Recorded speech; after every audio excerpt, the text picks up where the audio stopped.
good, YouTube? It's your girl KT, and I'm back with another video on how to use the Google Keep app.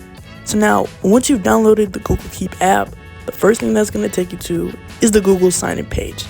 Now here, if you already have Google accounts linked to your phone, it'll show up here. So now that you've signed in with your Google account, this is where all of your notes will appear. So let's start by creating a new note. So you can add your title here, and then you can start typing your notes. Now I love this because it's quick and easy, so if you're in class and just so happen to forget your paper, you can easily whip out your phone and start taking your notes.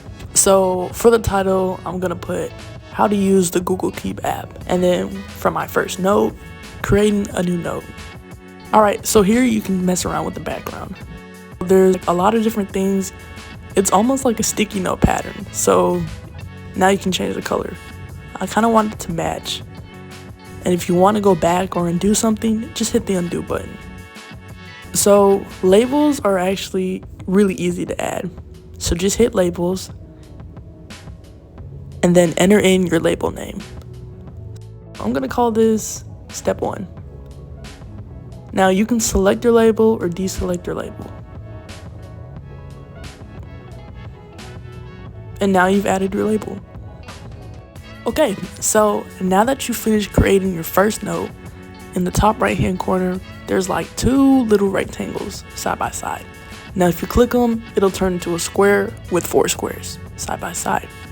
So when you do that, it gives you 2 options of how you want your note to be formatted. Now, me personally, I like my notes to be formatted like this. Just because when you get a whole bunch of notes all together, it's a lot easier to scroll through and find your other notes. Now, my all-time favorite feature about the Google Keep app is that it lets you grab text images. Now, what this means is that you can take any image, and if it has any type of wording on it, you can grab that image. Now, this really comes in handy when you're doing any type of project. Now, let's say you have to open up a textbook and you need to copy out some information to put on a PowerPoint. Now, with this, you can take a picture of that textbook, grab the images from that textbook, and then easily copy it onto any Google platform, like Google Docs or PowerPoint. If you want to go ahead and edit your spacing, this is where you can mess around with it. So if you look at the sign and you see the spacing, I'm going to try and recreate the same thing. So I'll just put a space in between every point. Now that's all to the Google Keep app.